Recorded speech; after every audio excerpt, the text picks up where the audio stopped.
रिश्तों में माफी मांगने से यह साबित नहीं होता कि हम गलत हैं और दूसरा सही। माफी का असली अर्थ है हम रिश्तों को निभाने की काबिलियत उनसे ज्यादा रखते हैं। ये अंदाज भी जिंदगी का आजमाना चाहिए। जब जंग हो अपनों से तो हार जाना चाहिए। कोई भी रिश्ता बनाना इतना आसान है जैसे मिट्टी पर मिट्टी लिखना, पर उसे निभाना उतना ही मुश्किल है जैसे पानी पर पानी से पानी लिखना। कोई टूटे तो उसे सजाना सीखो, कोई रूठे तो उसे मनाना सीखो। रिश्ते तो मिलते हैं भाग्य से, बस उन्हें खूबसूरती से निभाना सीखो। अपना और पराया क्या है? मुझे तो बस यही पता है, जो भावनाओं को समझे वो अपना, और जो भावना से परे हो वो पराया। प्यार इंसान से करो, उसकी आदत से नहीं। रूठो उनकी बातों से मगर उनसे नहीं। भूलो उनकी गलतियां पर उन्हें नहीं, क्योंकि रिश्तों से बढ़कर कुछ भी नहीं। जो दूर रहकर भी पास हो वो अपना, और जो पास रहकर भी दूर हो वो पराया। एक चाहत होती है अपनों के साथ जीने की, वरना पता तो हमें भी है कि मरना अकेले ही है। 1 मिनट लगता है रिश्तों का मजाक उड़ाने में, और सारी उम्र बीत जाती है एक रिश्ते को बनाने में। मित्रता एवं रिश्तेदारी सम्मान की नहीं, भाव की भूखी होती है। बशर्ते लगाव दिल से होना चाहिए, दिमाग से नहीं। दुनिया का सबसे बेहतरीन रिश्ता वही होता है जहां एक हल्की सी मुस्कुराहट और छोटी सी माफी से जिंदगी दोबारा पहले जैसी हो जाती है। कुछ रिश्ते बस ऑनलाइन होते हैं, जो नेट बंद होते ही टूट जाते हैं। सख्त हाथों से भी फिसल जाती है कभी नाजुक उंगलियां। रिश्ते जोर से नहीं, प्यार मोहब्बत से पकड़े जाते हैं। तेरा मेरा रिश्ता जज्बात से जुड़ा है, ये वो संगम है जो बिन मुलाकात से जुड़ा है। रिश्तों को शब्दों का मोहताज ना बनाइए। अगर अपना कोई खामोश है तो खुद ही आवाज लगाइए। मिलना बिछड़ना नसीब की बात है, ये वो बंधन है जो तेरी खुशी और मेरी चाहत के एहसास से जुड़ा है। रिश्ते कभी जिंदगी के साथ साथ नहीं चलते, रिश्ते एक बार बनते हैं फिर जिंदगी रिश्तों के साथ साथ चलती है। जरूरी नहीं कि सारे सबक किताबों से ही सीखी जाए, कुछ सबक जिंदगी और रिश्ते सिखा देते हैं। रिश्ता दिल से होना चाहिए, शब्दों से नहीं। नाराजगी शब्दों में होनी चाहिए, मन में नहीं। हर रिश्ते में अमृत बरसेगा, शर्त इतनी है शरारतें करो पर साजिशें नहीं। कुछ लोग पिघलकर मोम की तरह रिश्ते बनाते हैं और कुछ लोग आग बनकर उन्हें जलाते ही जाते हैं। रिश्ते तो वो बड़े नहीं होते जो जन्म से जुड़े होते हैं, रिश्ते वो बड़े होते हैं जो दिल से जुड़े होते हैं। वक्त, दोस्त और रिश्ते ये वो चीज है जो हमें मुफ्त मिलती है, मगर इनके बेशकीमती होने का एहसास तब होता है जब ये कहीं खो जाती है। किसी भी रिश्ते को तोड़ने से पहले एक बार अपने आप से जरूर पूछ लीजिएगा कि आज तक इस रिश्ते को क्यों निभा रहे थे। रिश्ते अगर मजबूर हो तो वो रिश्ता ज्यादा दिन तक नहीं टिकता, इसलिए रिश्ते को मजबूत बनाइए, मजबूर नहीं। जो रिश्ता हमको रिला दे उससे गहरा रिश्ता कोई नहीं, जो रिश्ता रोते हुए छोड़ दे उससे कमजोर रिश्ता कोई नहीं। अपने रिश्तों और पैसों की कद्र एक समान करें। दोनों को कमाना मुश्किल है लेकिन गंवाना बहुत आसान। बुरे वक्त में जो भी रिश्ता निभाए उससे बढ़कर कोई रिश्ता नहीं। रिश्तों का संबंध सिर्फ रक्त से नहीं होता, जो मुसीबत में हाथ थाम ले उससे बड़ा कोई रिश्ता नहीं होता।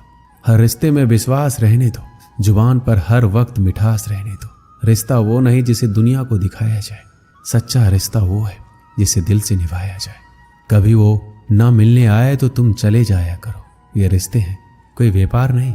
एक अच्छा रिश्ता तब होता है जब कोई आपके अतीत को स्वीकार करे, आपके वर्तमान का समर्थन करे और आपके भविष्य को प्रोत्साहित करे। चाहे मित्रता हो या संबंध, सभी बंधन विश्वास पर ही निर्मित होते। इसके बिना आपके पास कुछ भी नहीं। 3 चीजें जो मैं एक रिश्ते में चाहता हूं: आंखें जो ना रोए, होठ जो झूठ ना बोले और प्यार जो ना मरे। सभी रिश्तों का एक नियम है, जिस व्यक्ति से आप प्यार करते हैं उसे कभी भी अकेला महसूस ना करने दें, खासकर जब आप वहां हो। मिलना बिछड़ना तो सब किस्मत का खेल है, कभी नफरत तो कभी दिलों का मेल है। यूं तो हर रिश्ता बिक जाता है इस दुनिया में, सिर्फ दोस्ती ही यहाँ नहीं बिकती है। दोस्ती सिर्फ पास होने का नाम नहीं है। अगर तुम दूर रहकर भी हमें याद करो, इससे बड़ा हमारे लिए कोई इनाम नहीं। दोस्ती करो हमेशा मुस्कुरा के, किसी को धोखा ना दो अपना बना के। कर लो याद जब तक हम जिंदा है, फिर ना कहना चले गए दिल में यादें बसा के। दोस्ती में ताकत है समर्थ को झुकाने की, बाकी सुदामा में कहाँ ताकत थी श्री कृष्ण से पैर धुलवाने की। सवाल पानी का नहीं प्यास का है, सवाल मौत का नहीं सांस का है। दोस्त तो बहुत है दुनिया में, मगर सवाल दोस्ती का नहीं विश्वास का है। एक चाहत है तेरे साथ जीने की, वरना पता तो हमें भी है कि मरना तो अकेले ही है। जिंदगी में बहुत सारे दोस्त बनाना कोई खास बात नहीं है, लेकिन एक ही दोस्त के साथ जिंदगी भर दोस्ती निभाना ये खास बात है।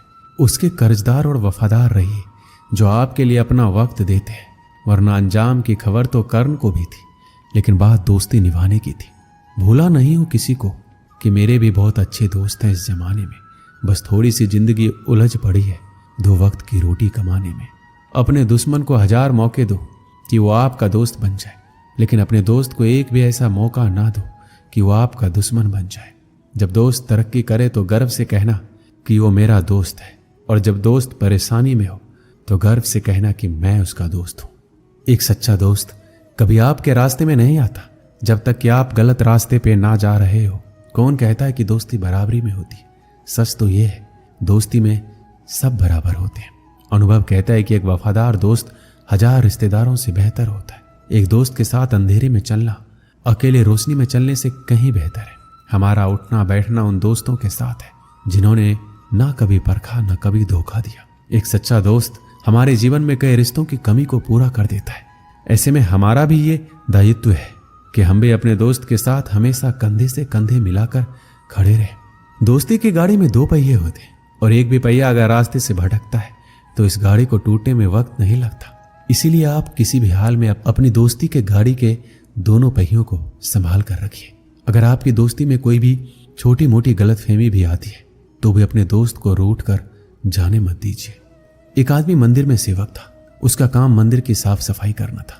भक्तों और श्रद्धालुओं द्वारा दिए गए दान में से थोड़ा बहुत उसे मंदिर के पुजारी द्वारा दे दिया जाता। इसी से उसका गुजर बसर चल रहा था। वो अपनी जिंदगी से बहुत परेशान और दुखी था। मंदिर में काम करते करते वह दिन भर अपनी जिंदगी को लेकर शिकायतें करता रहता।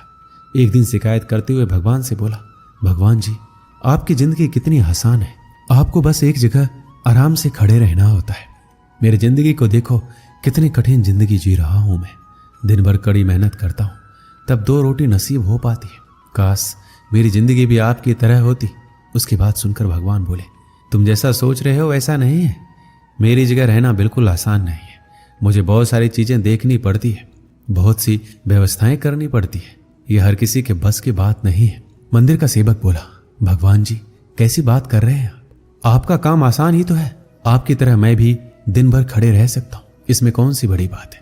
भगवान बोले, तुम नहीं कर पाओगे। इस काम में बहुत धैर्य की आवश्यकता पड़ती है। मंदिर का सेवक जिद करने लगा, मैं जरूर कर पाऊंगा। आप मुझे एक दिन अपनी जिंदगी जीने दीजिए। आप जैसा बताएंगे मैं वैसा ही करूंगा। उसकी जिद के आगे भगवान मान गए और बोले, ठीक है, आज पूरा दिन तुम मेरी जिंदगी जियो, मैं तुम्हारी जिंदगी जीता हूं, लेकिन मेरी जिंदगी जीने के लिए तुम्हें कुछ शर्तें माननी होगी। सेवक बोला, मैं हर शर्त मानने को तैयार हूं भगवान जी। ध्यान से सुनो, मंदिर में दिन भर बहुत से लोग आएंगे, तुमसे बहुत कुछ कहेंगे, कुछ तुम्हें अच्छा बोलेंगे, कुछ बुरा। तुम्हें हर किसी की बात चुपचाप एक जगह मूर्ति की तरह खड़े रहकर धैर्य के साथ सुननी है और उन पर कोई प्रतिक्रिया नहीं देनी है। सेवक मान गया। भगवान और उसने अपनी जिंदगी एक दिन के लिए आपस में बदल ली। सेवक भगवान की जगह मूर्ति बनकर खड़ा हो गया। भगवान मंदिर की साफ सफाई का काम निपटा कर वहां से चले गए। कुछ समय बीतने के बाद मंदिर में एक धनी व्यापारी आया। भगवान से प्रार्थना करते हुए बोला, भगवान जी, मैं एक नई फैक्ट्री डाल रहा हूं, मुझे आशीर्वाद दीजिए कि ये फैक्ट्री अच्छी तरह से चले और मैं इससे अच्छा मुनाफा कमाऊं। प्रार्थना करने के बाद वह प्रणाम के लिए नीचे झुका तो उसका बटुआ गिर गया। जब वहां से जाने लगा तो भगवान की जगह खड़े मंदिर के सेवक का मन हुआ कि उसे बता दे उसका बटुआ गिर गया है, लेकिन शर्त के अनुसार उसे चुप रहना था, इसलिए वह कुछ नहीं बोला, खामोश खड़ा रहा। इसके बाद एक गरीब आदमी वहां आया और भगवान से बोला, भगवान जी, बहुत गरीबी में जीवन काट रहा हूं, परिवार का पेट पालना है, माँ की दवाई की व्यवस्था करनी है, समझ नहीं पा रहा हूं इतना सब कुछ कैसे करूं। आज देखो मेरे पास बस 1 रुपया है, इससे मैं क्या कर पाऊंगा?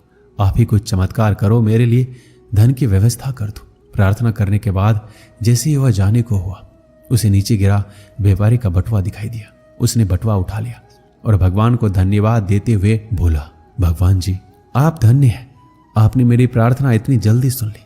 इन पैसों से मेरा परिवार कुछ दिन भोजन कर सकता है, माँ की दवाई की भी व्यवस्था हो जाएगी। भगवान को धन्यवाद देकर वहां से जाने लगा।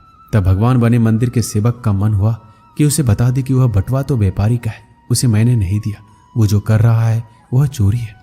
लेकिन वह चुप रहने के लिए विवश था, इसलिए मन मारकर चुपचाप खड़ा रहा। मंदिर में आने वाला तीसरा व्यक्ति एक नाविक था। वह 15 दिन के लिए समुद्री यात्रा पर जा रहा था। भगवान से उसने प्रार्थना की कि उसकी यात्रा सुरक्षित रहे और वह सकुशल वापस आ सके। वह प्रार्थना कर ही रहा था कि धनी व्यापारी वहां आ गया। वह अपने साथ पुलिस भी लेकर आया था। नाविक को देखकर वह पुलिस से बोला, मेरे बाद ये मंदिर में आया है, इसने जरूर ही मेरा बटुआ चुराया होगा, आप इसे गिरफ्तार कर लीजिए। पुलिस नाविक को पकड़कर ले जाने लगी। भगवान बने आदमी को अपने सामने होता यह अन्याय सहन नहीं हुआ। शर्त अनुसार उसे चुप रहना था, लेकिन उसे लगा कि यह बहुत गलत हो चुका है। यदि अब मैं चुप रहा तो एक बेकसूर आदमी को व्यर्थ में ही सजा भुगतनी पड़ेगी। उसने अपनी चुप्पी तोड़ते हुए कहा, आप गलत व्यक्ति को पकड़कर ले जा रहे हैं। यह बटुआ इस नाविक ने नहीं बल्कि इससे पहले आए गरीब व्यक्ति ने चुराया है। मैं भगवान हूं, मैंने सब कुछ देखा है। पुलिस भगवान की बात कैसे नहीं मानती। उनकी बात मानकर उन्होंने नाविक को छोड़ दिया और उस गरीब आदमी को पकड़ लिया जिसने बटुआ लिया था। शाम को जब भगवान वापस आए तो मंदिर के सेवक ने पूरे दिन का वृतांत सुनाते हुए गर्व के साथ बताया कि आज मैंने एक व्यक्ति के साथ अन्याय होने से रोका। देखिए आपकी जिंदगी जीकर मैंने कितना अच्छा काम किया है। उसकी बात सुनकर भगवान बोले, ये तुमने क्या किया? मैंने तुमसे कहा था चुपचाप मूर्ति बनकर खड़े रहना, लेकिन वैसा ना कर तुमने मेरी पूरी योजना पर पानी फेर दिया। उस धनी व्यापारी ने बुरे कर्म करके इतना धन कमाया है। यदि उसमें से कुछ पैसे गरीब आदमी को मिल जाते तो उसका भला हो जाता और व्यापारी के पाप भी कुछ कम हो जाते। जिस नाविक को तुमने समुद्री यात्रा पर भेज दिया है, अब वह जीवित वापस नहीं आ पाएगा। समुद्र में बहुत बड़ा तूफान आने वाला है। यदि वह कुछ दिन जेल में रहता तो कम से कम बच जाता। सेवक की ये बात सुनकर एहसास हुआ कि वो बस वही देख पा रहा था जो आंखों के सामने हो रहा था। उन सब के पीछे की वास्तविकता को वह देख नहीं पा रहा था। जबकि भगवान जीवन के हर पहलू पर विचार अपनी योजना बनाते हैं और लोगों के जीवन को चलाते हैं।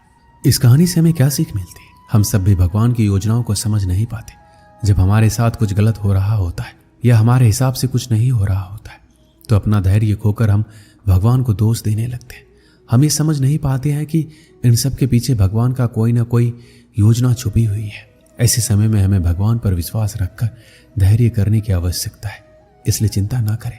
यदि आपकी मर्जी से कुछ नहीं हो रहा है तो इसका अर्थ है कि वह भगवान की मर्जी से हो रहा है, और भले ही देर से सही, भगवान की मर्जी से सब अच्छा ही होता है। दोस्तों, इस वीडियो में बस इतना ही। मिलते हैं अगली वीडियो में। अपना ख्याल रखिएगा। धन्यवाद। जय श्री कृष्ण।